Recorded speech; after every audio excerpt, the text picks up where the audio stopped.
The stars looked peaceful through the viewing window of the Columbus. Captain Jake Morrison stood on the bridge watching the distant lights twinkle in the darkness of space. His crew had been exploring this sector for 3 months now, and nothing unusual had happened. They were looking for new worlds, new resources, and hopefully, new friends among the stars. Jake was a tall man with short brown hair and calm blue eyes. He had spent 15 years in the United Earth Space Force, and this was his first command of an exploration vessel. The Columbus was not a warship. It carried only basic defensive weapons and a crew of 50 people. Scientists, engineers, and a small security team made up his crew. Lieutenant Amy Brooks sat at the communications station, her fingers moving across the control panel. She was young, barely 26, with red hair tied back in a ponytail. She had graduated top of her class in alien linguistics, even though humanity had never met any aliens before. It seemed like a waste of talent until today. The sensors beeped.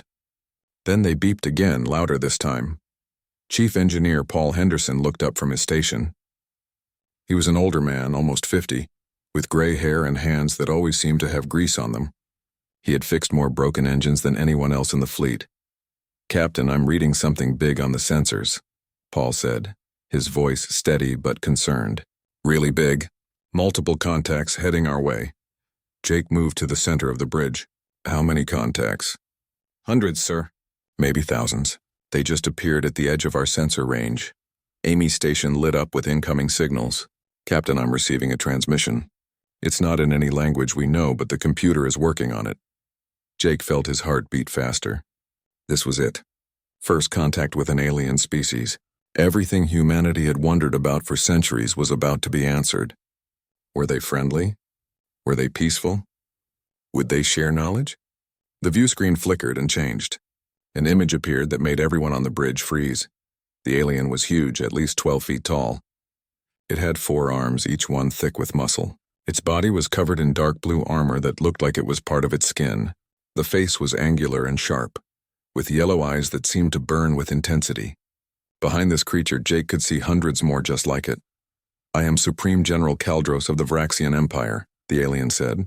The computer translated his words into English, but the tone was clear even without translation. This was not a friendly greeting. "You will identify your species and surrender your vessel immediately." Jake took a breath. He had trained for this moment, but nothing prepared him for the reality. "I am Captain Jake Morrison of the human exploration ship Columbus. We come in peace. We seek only to establish friendly relations with other species." Kaldros made a sound that might have been a laugh. "Peace, friendship? These are words of the weak. The Vraxian Empire has conquered 47 star systems. We have defeated every species we have encountered. You will surrender now or you will be destroyed." Amy looked at Jake with wide eyes. Paul checked his weapons systems and shook his head slightly. They had nothing that could fight whatever was out there. "We do not wish to fight," Jake said carefully. "Surely we can find a peaceful solution. Our species has much to offer in trade and knowledge." "Your species has nothing we need except your labor," Kaldros replied. His 4 arms crossed over his massive chest. "I command the forward invasion fleet of the Vraxian Empire. Behind me are 10,000 warships carrying over 1 million soldiers. We have never been defeated. We have never retreated. Every species we encounter either joins our empire as slaves or dies as examples." Jake felt cold. 1 million soldiers. 10,000 warships. The Columbus was alone out here, weeks away from Earth. "I will give your species one chance," Kaldros continued. "Return to your homeworld. Tell your leaders that the Vraxian Empire demands complete surrender. You have 30 of your days to prepare. Then we will arrive at your planet and your choice will be simple. Surrender and live as slaves or resist and die as fools." "And if we choose neither?" Jake asked. Kaldros leaned forward, his yellow eyes filling the screen. "Then you choose extinction. I have seen 1,000 worlds burn. Yours will be no different. 30 days, human. Use them wisely." The transmission ended.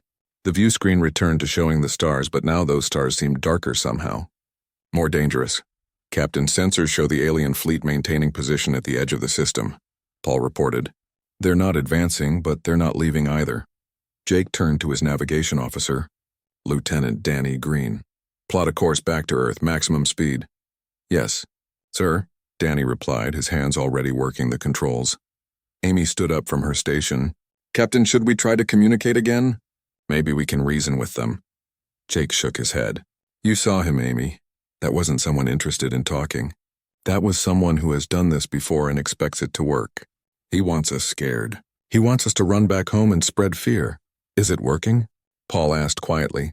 Jake looked at his crew. They were scared. He was scared too. But fear could be useful if you didn't let it control you. Yes, it's working, Jake admitted. But that's okay. Fear will make Earth prepare. Fear will make our leaders take this seriously. We have 30 days and we're going to use every single one of them. The Columbus turned away from the Vraxian fleet and accelerated toward home. Behind them, 10,000 alien warships waited in the darkness. General Caldros watched the small human ship flee and smiled. They always ran. They always thought they had time. They were always wrong, but Caldros did not know humans.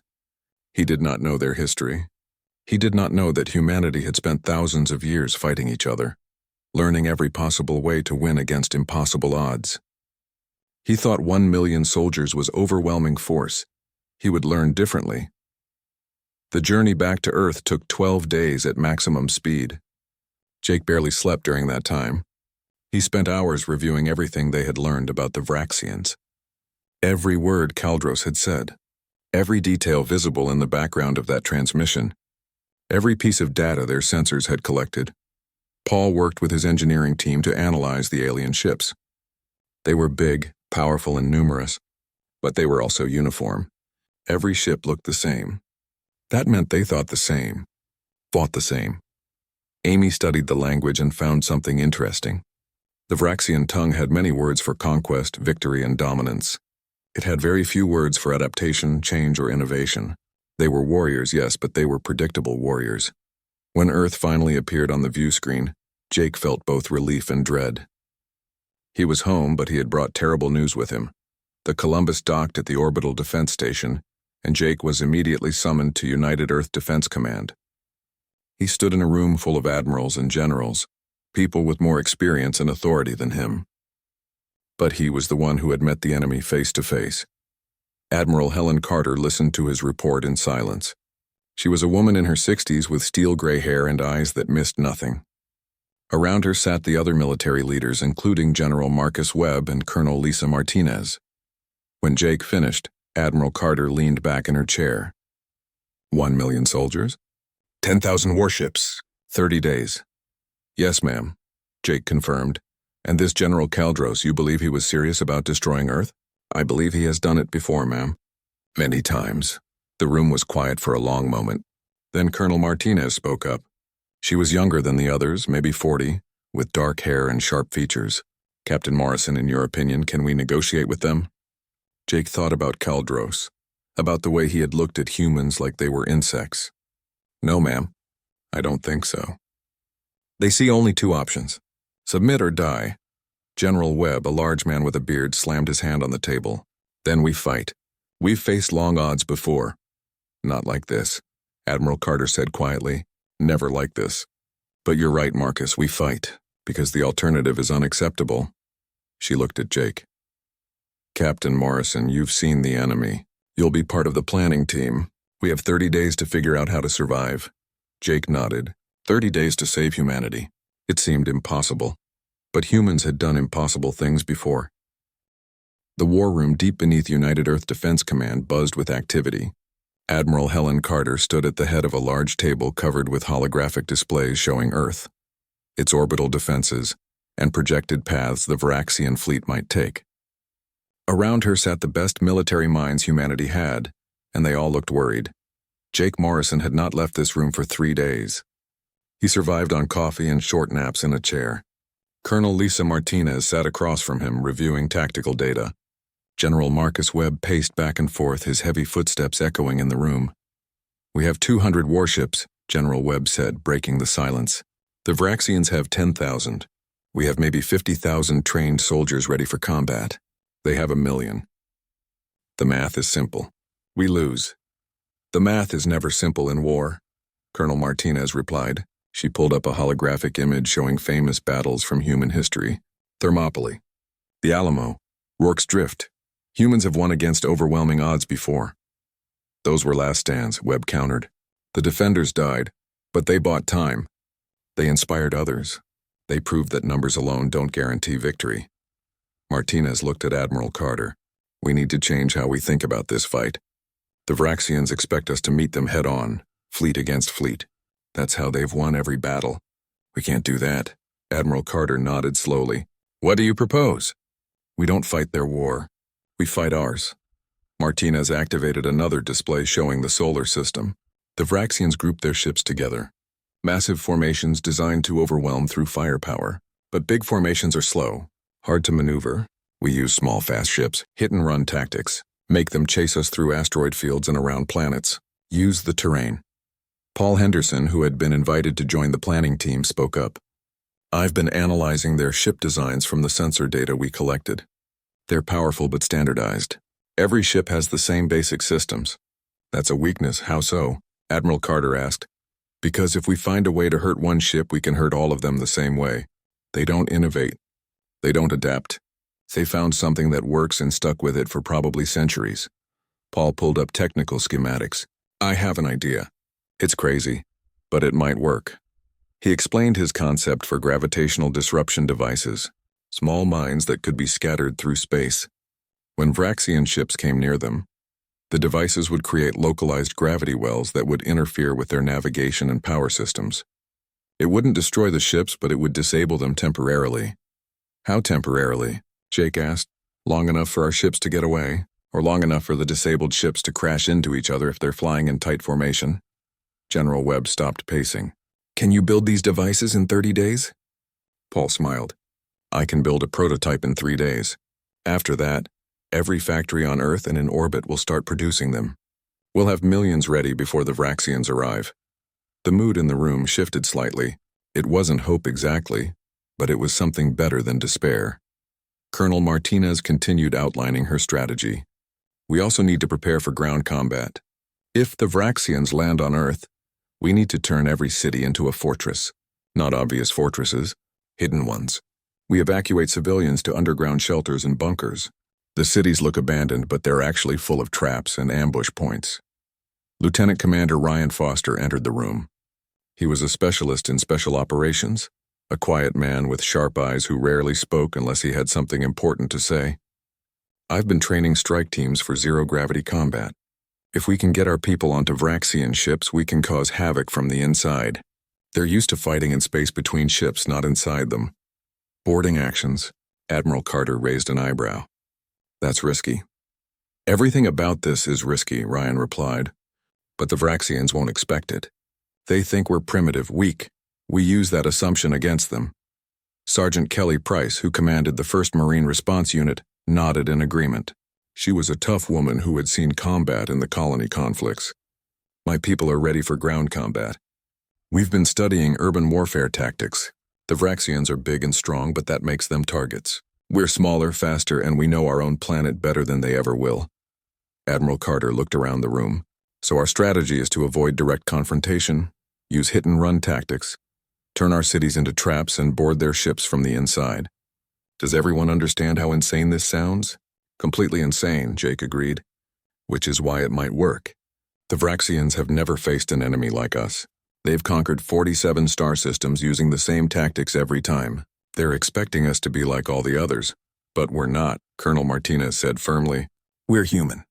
We adapt, we improvise, we overcome. The planning continued for days. Every detail was examined. Every weakness in the Vraxian approach was identified. Earth's military mobilized completely. Factories that once produced civilian goods now churned out weapons, ships, and defensive equipment around the clock. Dr. Nathan Hughes led a team of scientists working on advanced weapons. He was a thin man with wild hair who hadn't slept properly in a week. His team developed several new technologies specifically designed to counter Vraxian advantages. The nanite swarms were his favorite invention. Microscopic robots that could infiltrate enemy ships through any tiny opening. Once inside, they would corrupt computer systems, create false sensor readings, and generally cause chaos. The Vraxians relied heavily on their sensors and computers. The nanites would make them unreliable. Jake returned to the Columbus, which was being refitted with new weapons and systems. His crew had volunteered to stay with him even though this would put them on the front lines of the coming battle. Amy Brooks worked with intelligence teams to crack more of the Vraxian language and communication codes. If they could intercept enemy transmissions, they would know what the Vraxians were planning. Paul Henderson supervised the installation of his gravitational disruptors on every human ship. He also designed a new type of torpedo that would scatter hundreds of the small mines in a single shot. One ship could deploy a minefield in seconds. Lieutenant Danny Green, the navigation officer, worked with other pilots to plan escape routes through the solar system. They mapped every asteroid, every moon, every place a small ship could hide from a larger fleet. They practiced flying through these obstacles at high speed until they could do it with their eyes closed. Around Earth, the orbital defense stations were reinforced. Admiral Carter didn't expect them to survive the battle, but they would buy time. Every second counted. Commander Beth Sullivan took command of the defense station Liberty. She was a no-nonsense officer who had spent 20 years in space. Her station would be the first target when the Vraxians arrived, and she knew it. But she also knew her job was to hurt them badly enough that the ships behind her would have a chance. The civilian evacuation proceeded smoothly. Millions of people moved into underground bunkers and shelters. Others were sent to distant colonies far from Earth. The cities above looked normal, but they were empty shells rigged with sensors and traps. News reporter Claire Johnson documented everything. She interviewed soldiers, scientists, and ordinary people preparing for war. Her broadcast kept humanity informed and surprisingly calm. People were scared, but they were also determined. Humanity would not go quietly into slavery or extinction. As the days passed, long-range sensors tracked the Vraxian fleet moving slowly toward Earth. They were in no hurry. Why would they be? They expected an easy victory. On day 28, Admiral Carter called another meeting. The enemy will arrive in 2 days. All preparations are complete. All personnel are in position. Now we wait. Jake stood near the view screen showing the approaching fleet. It looked like a wall of metal moving through space. Thousands of ships flying in perfect formation. It was beautiful in a terrible way. Admiral, when the Vraxians arrive, General Kaldros will probably contact us again, Jake said. He'll demand surrender one more time. And what should we tell him? Admiral Carter asked. Jake thought about it. About the million soldiers coming to enslave or kill humanity. About the impossible odds. About the fear everyone felt but refused to show. We tell him the truth, Jake said. We tell him that he made a mistake. He sees 1 million soldiers as overwhelming force. We see 1 million targets. Colonel Martinez smiled. I like that. Short, simple, and it will make him angry. Angry enemies make mistakes. Let's hope so, General Webb said. Because we're going to need them to make a lot of mistakes. The final 2 days felt like years. Every person in the military checked and rechecked their equipment. Pilots ran through simulations. Ground troops reviewed their positions. Scientists made last-minute adjustments to new weapons. Jake walked through the Columbus talking to his crew. They were scared but ready. Amy had cracked enough of the Vraxian communication codes to give them a real advantage. Paul had tested his disruptor mines dozens of times. Danny knew every hiding spot in the solar system. On the last night before the battle, Jake couldn't sleep. He went to the observation deck and looked at Earth. The planet looked so peaceful from orbit. Blue oceans, green continents, white clouds. It was worth fighting for. Worth dying for if necessary. The Vraxian fleet emerged from faster-than-light travel at the edge of Earth's solar system. 10,000 warships filled the darkness, their hulls gleaming under the distant light of the sun. At the center of this massive formation sat the Dominion, General Kaldros's flagship. It was twice the size of any other vessel, bristling with weapons and covered in thick armor.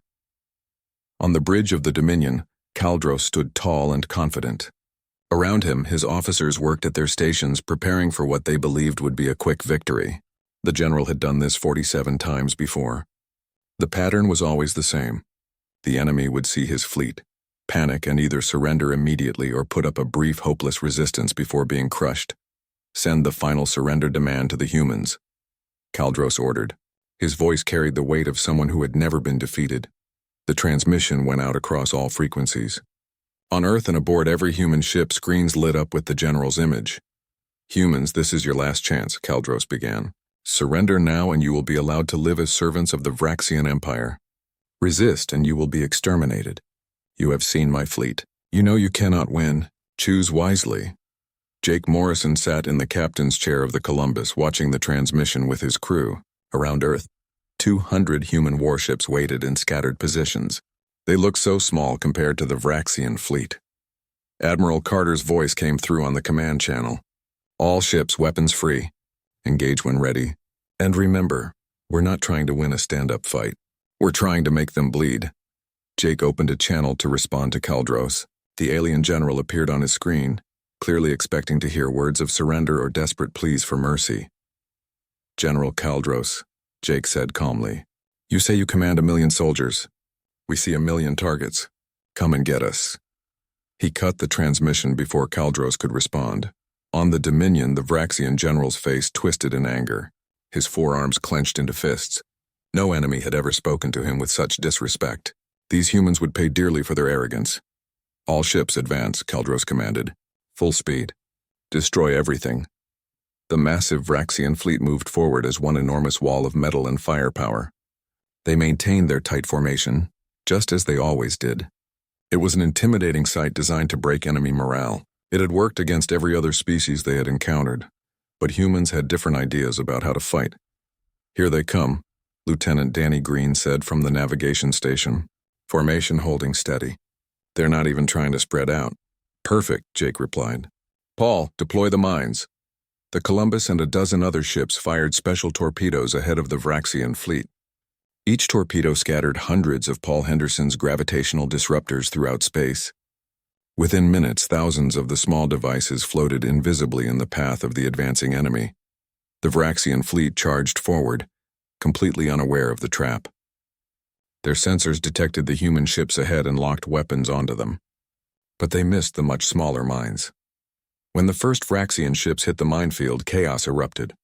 The gravitational disruptors activated, creating random gravity wells that pulled ships off course. Navigation systems went crazy. Power fluctuated. Ships that had been flying in perfect formation suddenly found themselves spinning out of control. The ships behind them couldn't stop in time. Hundreds of Vraxian vessels collided with each other, their thick armor crumpling under the impacts. No shots had been fired yet, and the enemy had already lost dozens of ships. On the Dominion, alarms blared. Officers shouted reports about disabled ships and collision damage. Kaldros stared at the tactical display in disbelief. What was happening? His sensors showed no enemy weapons, no attacks, yet his fleet was tearing itself apart. Evasive action, he ordered. Break formation.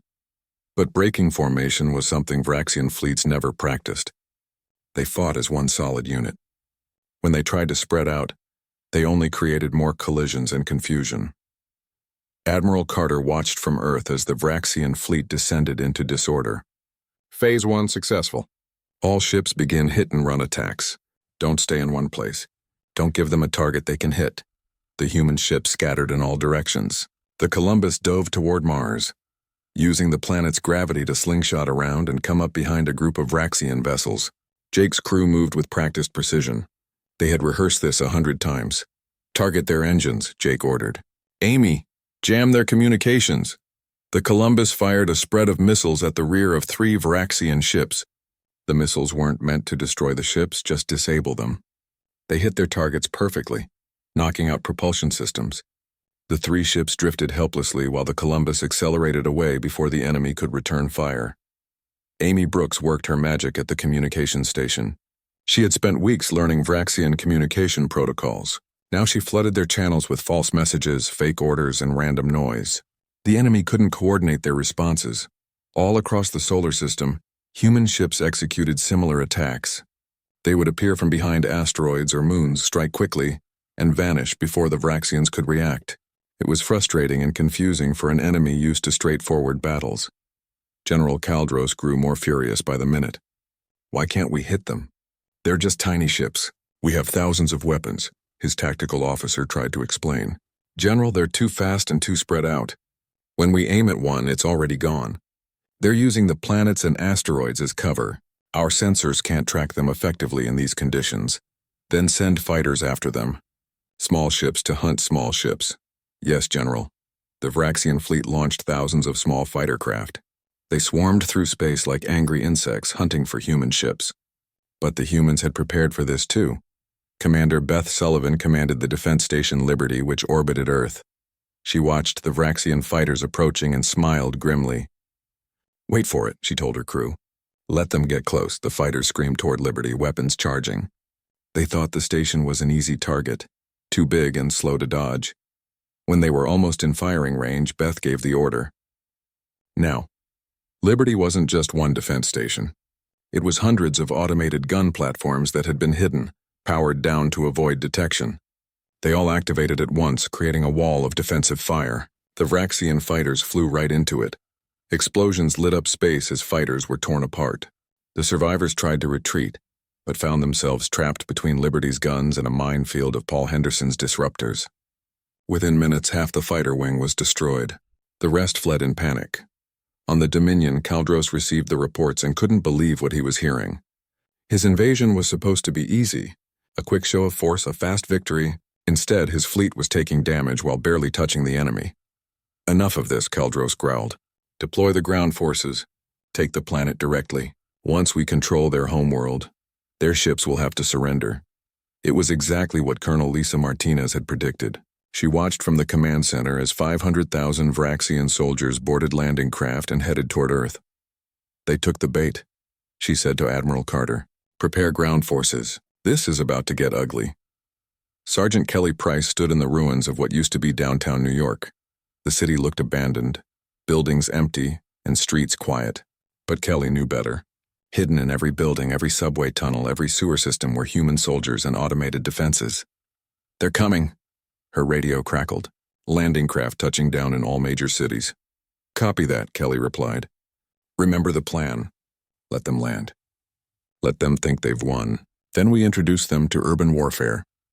The Vraxian landing craft descended through Earth's atmosphere like falling meteors. They landed in the middle of empty cities and deployed their troops. 10,000 soldiers in New York alone, with more landing in London, Tokyo, Beijing, and dozens of other locations. The Vraxian soldiers marched through the streets in formation, weapons ready, expecting resistance. They found none. The cities appeared deserted. This confused them, but also made them confident. The humans had fled. The battle was already won. Then the trap sprung. Buildings that seemed empty suddenly erupted with weapons fire. Explosions ripped through Vraxian formations. The streets themselves became deadly as hidden mines detonated. Automated defense drones the size of insects swarmed from concealed positions, targeting individual soldiers with frightening precision. The Vraxians tried to fight back, but they couldn't see their enemy. Humans fired from windows and vanished. They attacked from subway tunnels and disappeared into the underground. They used the city itself as a weapon. Kelly Price led her team through the subway system beneath New York. They would appear behind Vraxian positions, fire a quick burst of shots and retreat before the enemy could respond. The big, strong aliens were too slow in the tight confines of human buildings and tunnels. "Squad 3 collapsed the building at 5th and Main," Kelly ordered into her radio. "We've got a Vraxian platoon staging there." Seconds later, carefully placed explosives brought down a skyscraper right on top of 200 enemy soldiers. The building had been rigged weeks ago for exactly this purpose. In space, the battle continued. General Kaldros stared at the tactical display on the bridge of the Dominion, and for the first time in his long military career, he felt something unfamiliar. Doubt. The great Vraxian invasion fleet that had conquered 47 star systems was being torn apart by a numerically inferior enemy. His officers moved quietly around him, afraid to speak, afraid to admit what everyone could see. They were losing. "Status report," Kaldros demanded, his voice carrying less confidence than usual. His tactical officer hesitated before responding. "General, we've lost 1,500 ships destroyed, another 3,000 damaged. Ground forces have suffered 30% casualties. The humans continue to avoid direct engagement. Our formations are scattered. Communications are unreliable." "How?" Kaldros slammed one of his 4 fists on the armrest. "We outnumber them 10 to 1. We have more weapons, more soldiers, more everything." "How are they doing this?" No one answered because they didn't know. The Vraxian way of war had always been simple and effective. Mass your forces, overwhelm the enemy, claim victory. It had worked every single time. Until now.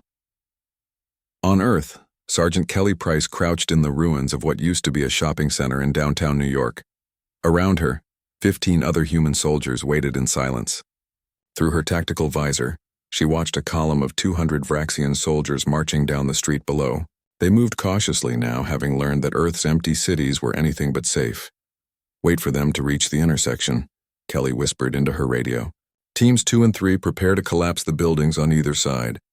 Team 4, be ready to hit them from the subway tunnels." The Vraxians reached the intersection. They looked massive in their armor, each one carrying weapons that could blow holes in concrete, but size and strength meant nothing when the environment itself was the enemy. "Now," Kelly ordered. Explosives detonated in the foundations of 2 skyscrapers. The buildings groaned and collapsed inward, crashing down on the Vraxian column. Dust and debris filled the street. Before the aliens could recover, Kelly's team emerged from hidden positions and opened fire. Then they vanished back into the subway tunnels before the surviving Vraxians could respond. This pattern repeated across every city on Earth. The Vraxians would advance, fall into a trap, take casualties, and retreat. They were losing soldiers by the thousands while barely seeing their enemy. In space, the battle continued with the same frustrating pattern for the Vraxians. Jake Morrison guided the Columbus through the asteroid belt between Mars and Jupiter, using the floating rocks as cover. 3 Vraxian destroyers pursued him, firing constantly but hitting nothing except asteroids. "Danny, take us through that narrow gap between the 2 big asteroids," Jake ordered. "Sir, that gap is barely wider than our ship," Lieutenant Danny Green replied, his hands steady on the controls despite the danger. "I know. That's why they won't follow us." The Columbus squeezed through the tight space, its shield scraping against rock on both sides. The pursuing Vraxian ships were too large to follow. They tried to go around the asteroids instead, but by the time they cleared the obstacle, the Columbus was long gone. "Target their communication relay," Jake said. "One shot, then we run." Amy Brooks had identified the communication ship in the Vraxian formation. Taking it out would leave dozens of enemy vessels unable to coordinate with the main fleet. The Columbus fired a single precise missile that struck the relay ship's antenna array, destroying it completely. "Missile away, turning to course 273, Danny reported. The Columbus accelerated away at maximum speed before the Vraxians could return fire. All across the solar system, human ships executed similar hit-and-run attacks. They were like mosquitoes biting a giant, each bite alone insignificant, but together they were bleeding the Vraxian fleet to death. Admiral Helen Carter monitored the battle from her command center deep beneath Earth's surface. Holographic displays showed the positions of every human and Vraxian ship. The picture looked chaotic, but that chaos was working in humanity's favor. "Ma'am, we're receiving a transmission from one of the Vraxian ships," a communication officer reported. "Not from the flagship. It's a lower-ranking vessel." "Put it through," Admiral Carter ordered. The face that appeared on screen was Vraxian, but younger than Kaldros. The alien looked uncertain, even frightened. "Human Commander, this is Ship Captain Theron. I request permission to withdraw my vessel from combat. I have lost half my crew. My ship is damaged. We cannot win this battle." Admiral Carter considered this carefully. This was the first sign that the Vraxian will to fight was breaking. "Captain Theron, if you wish to withdraw, power down your weapons and retreat from this system. We will not fire on ships that are leaving. You would let us go?" Theron seemed surprised. "We came to conquer you. You came to conquer us and you failed. Now you can leave and tell your empire what happened here. Maybe they'll think twice before trying to enslave another species." Theron's ship powered down its weapons and turned away from Earth. Within an hour, 50 more Vraxian ships followed. They had seen enough.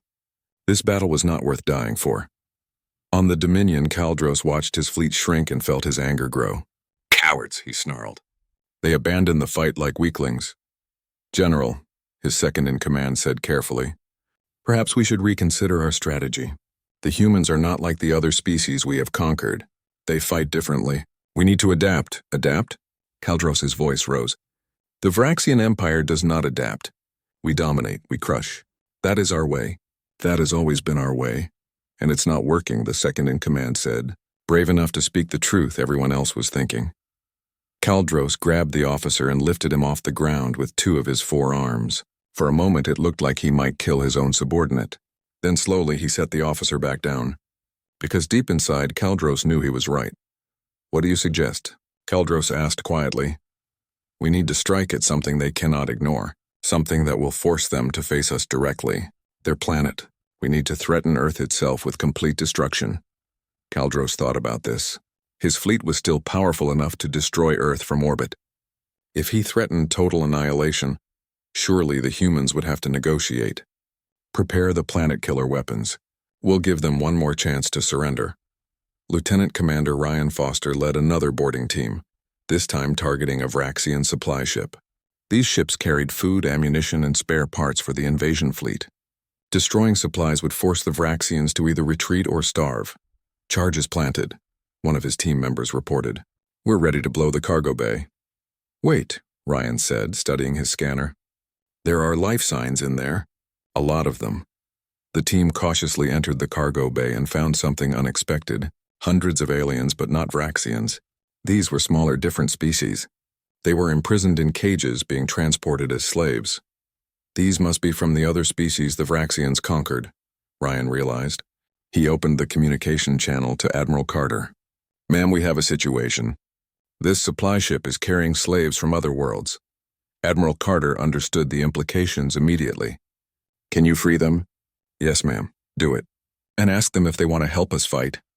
Ryan and his team opened the cages. The imprisoned aliens looked at the humans with confusion and hope.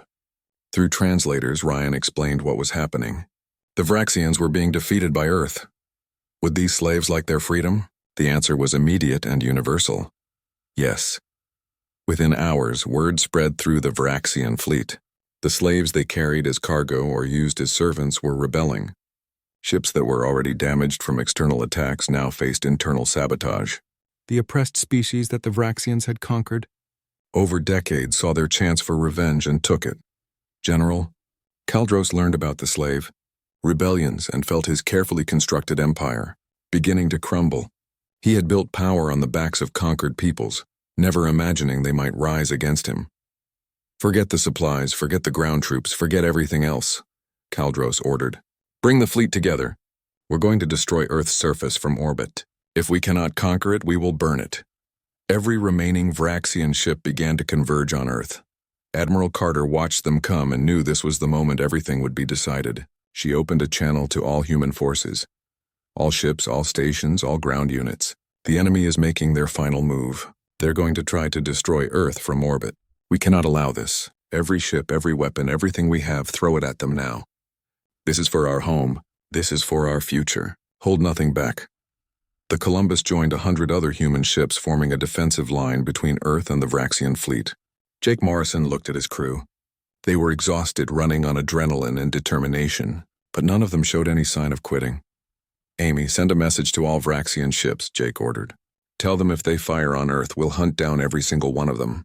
No mercy. No surrender accepted. They'll die in space, far from home. Message sent, Captain, Amy replied. The two fleets faced each other. The Vraxians still outnumbered humanity, but barely.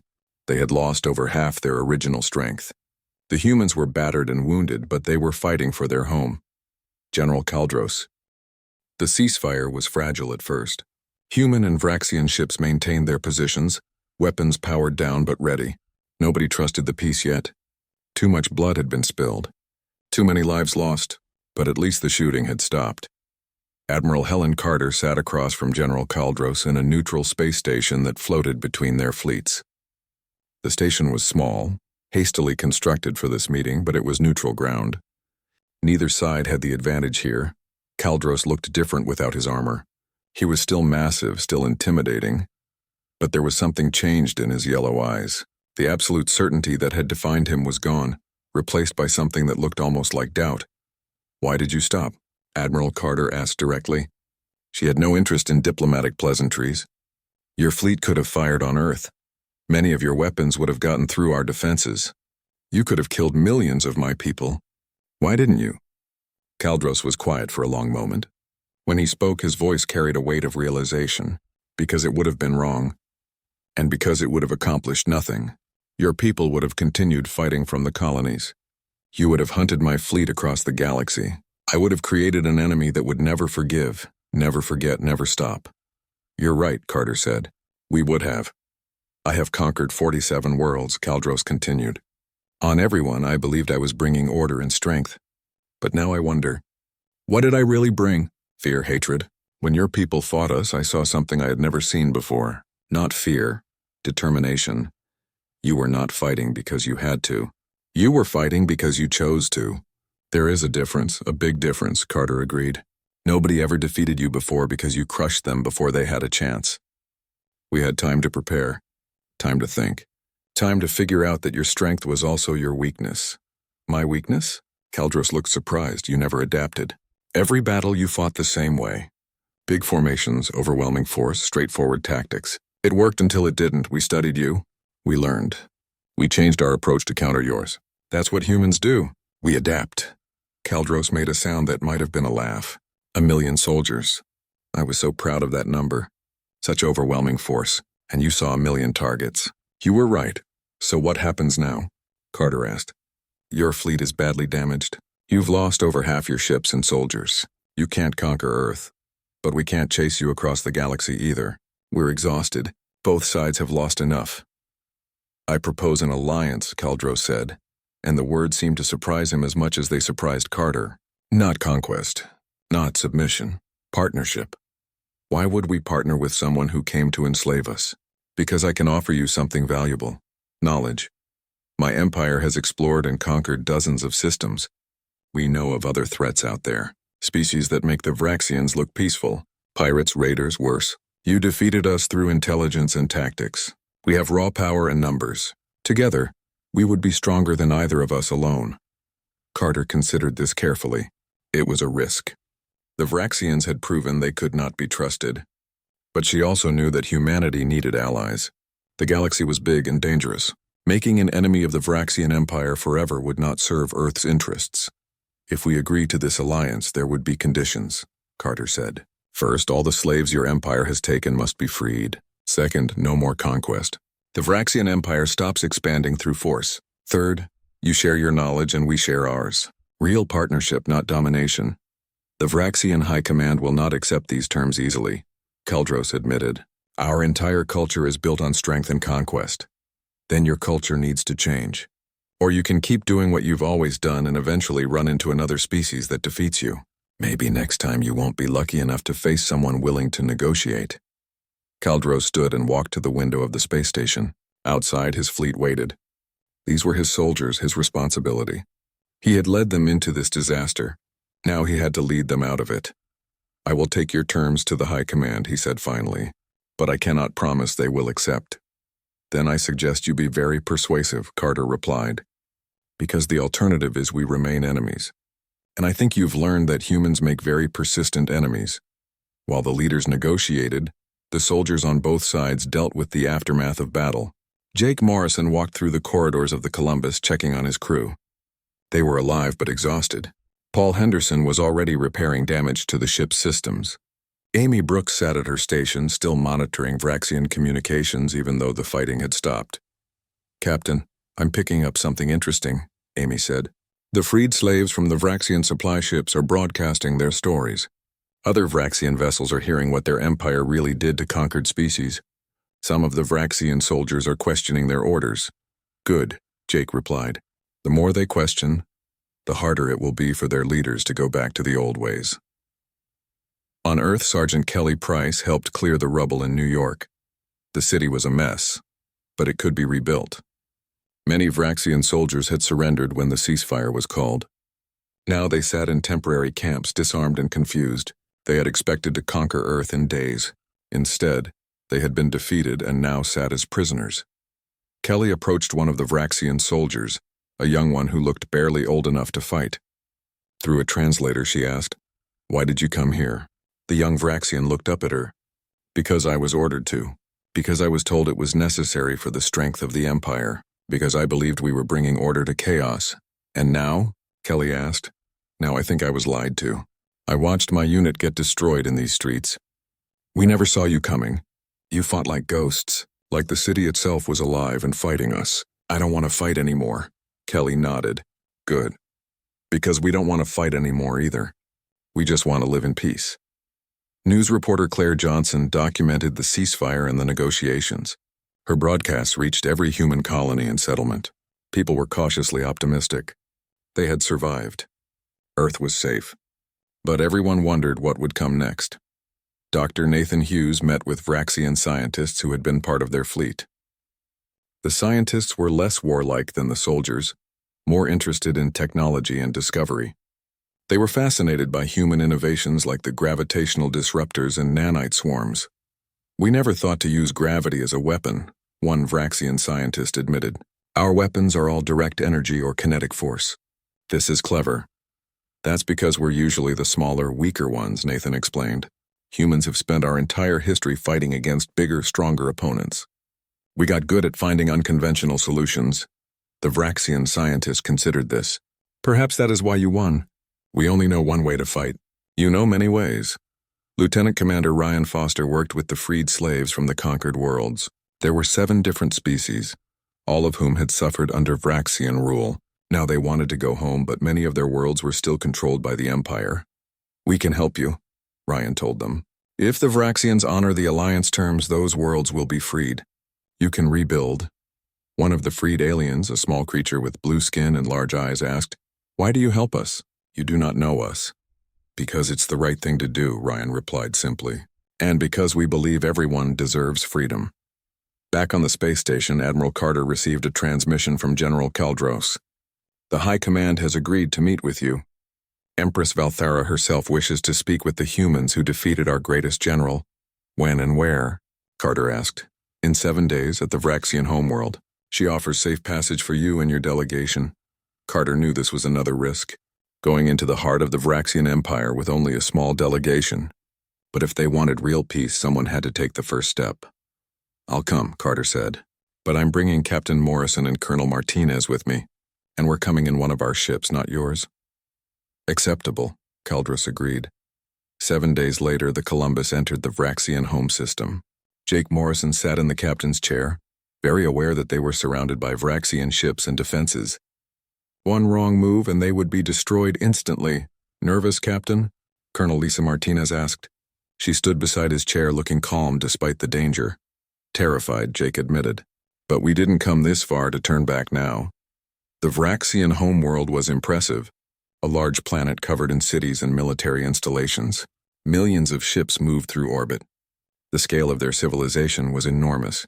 They landed at the Imperial Palace, a massive structure that looked like it could withstand an orbital bombardment. Guards escorted them inside, their weapons ready but not aimed. Admiral Carter walked in front, showing no fear. Jake and Colonel Martinez flanked her. Empress Valthara sat on a throne made of some kind of crystal that glowed from within. She was even larger than General Kaldros, covered in ceremonial armor that must have weighed hundreds of pounds. Her yellow eyes studied the humans with intense curiosity.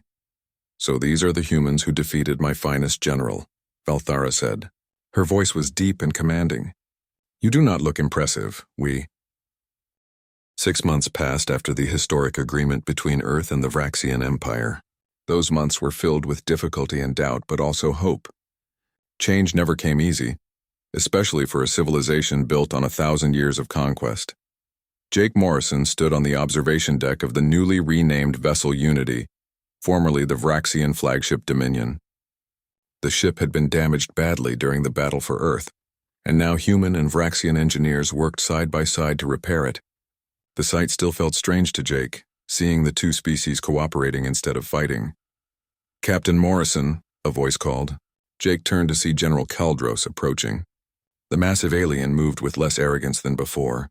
The battle had changed him in ways that were still revealing themselves. "General," Jake greeted him. "How are the repairs coming?"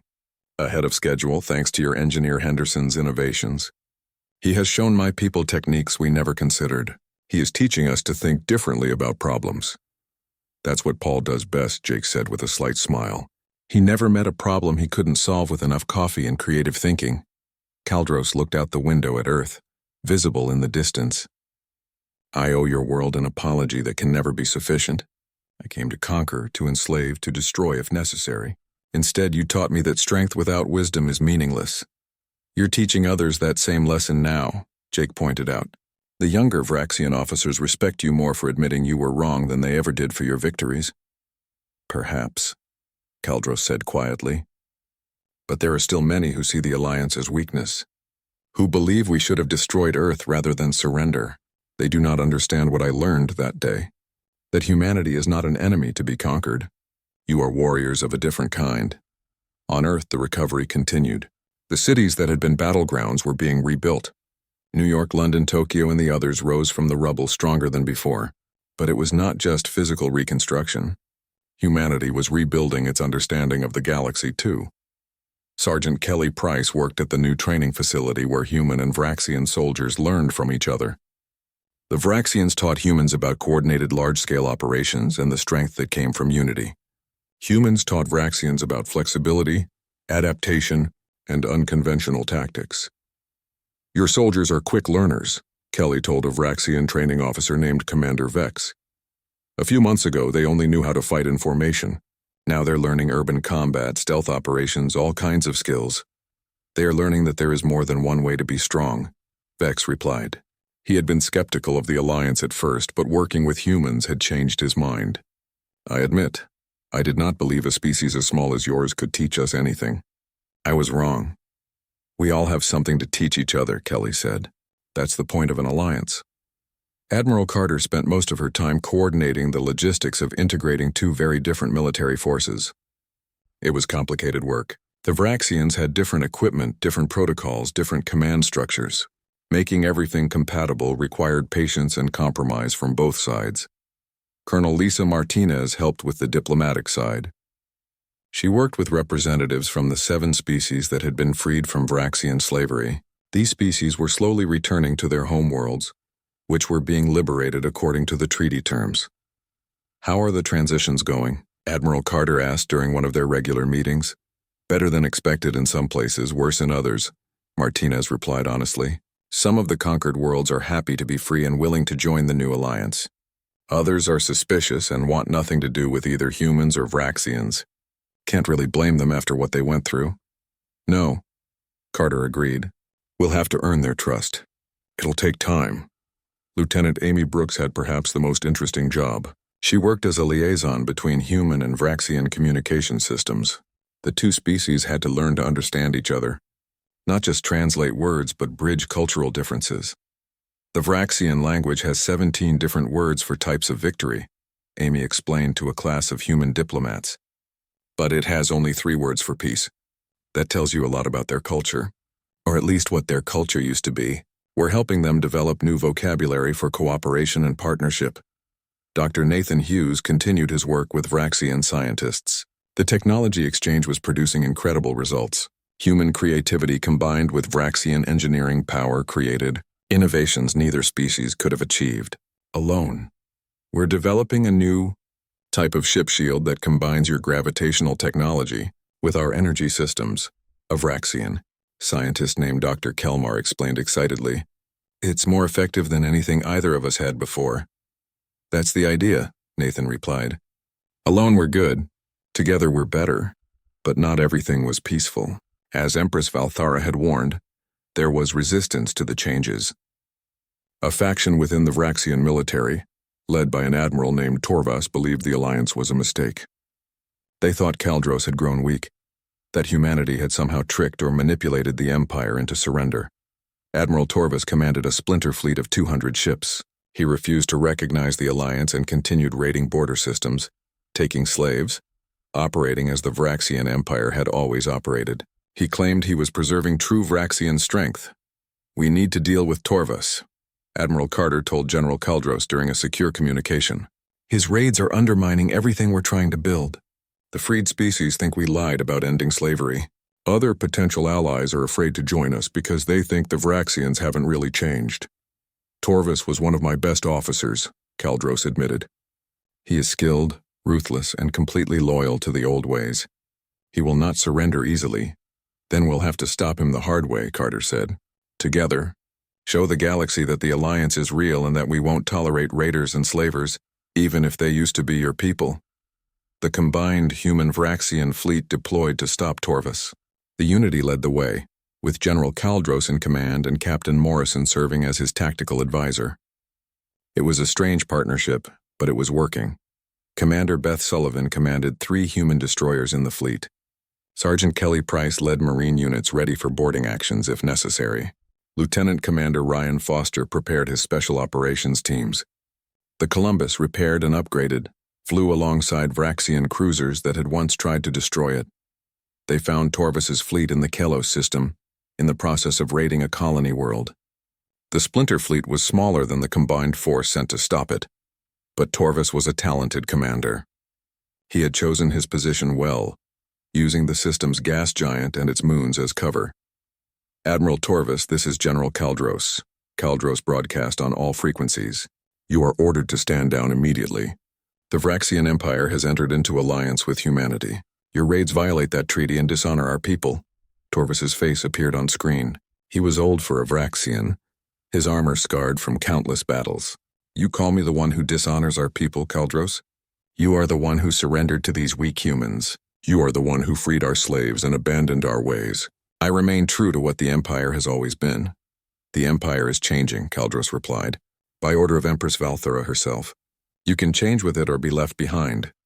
I choose to remain strong, Torvis said, and I will prove that the old ways are the right ways by defeating your mixed fleet of humans and traitors. The transmission ended. Torvis's fleet moved to attack.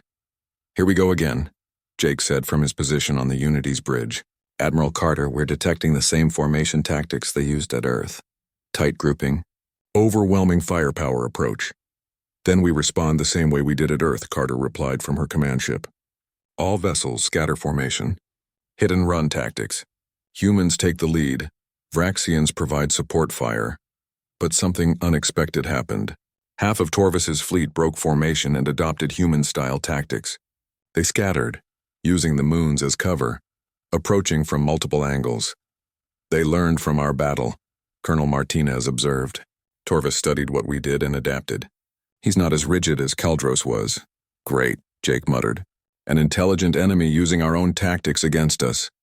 The battle was fierce but shorter than the fight for Earth. Torvis's fleet fought well, but they were outnumbered and facing an enemy that combined human flexibility with Vraxian power. The Splinter fleet was defeated, though not without cost. The Unity took significant damage. 3 human destroyers were destroyed. Several Vraxian ships were disabled. In the end, Torvis's flagship was surrounded. He had one final choice, surrender or die. Admiral Torvis, Kaldros broadcast. It's over. You fought well, but you lost. Surrender your ship. Never, Torvis replied. I will not submit to weakness. This isn't weakness, Jake Morrison cut in. Admiral, you adapted our tactics. You learned from us. That proves you understand the value of flexibility and innovation. That's not weakness. That's intelligence. Torvis was silent for a moment. You are the human who first defied General Kaldros. The one who said he saw 1,000,000 targets. That's me, Jake confirmed. And I'm telling you now, this alliance makes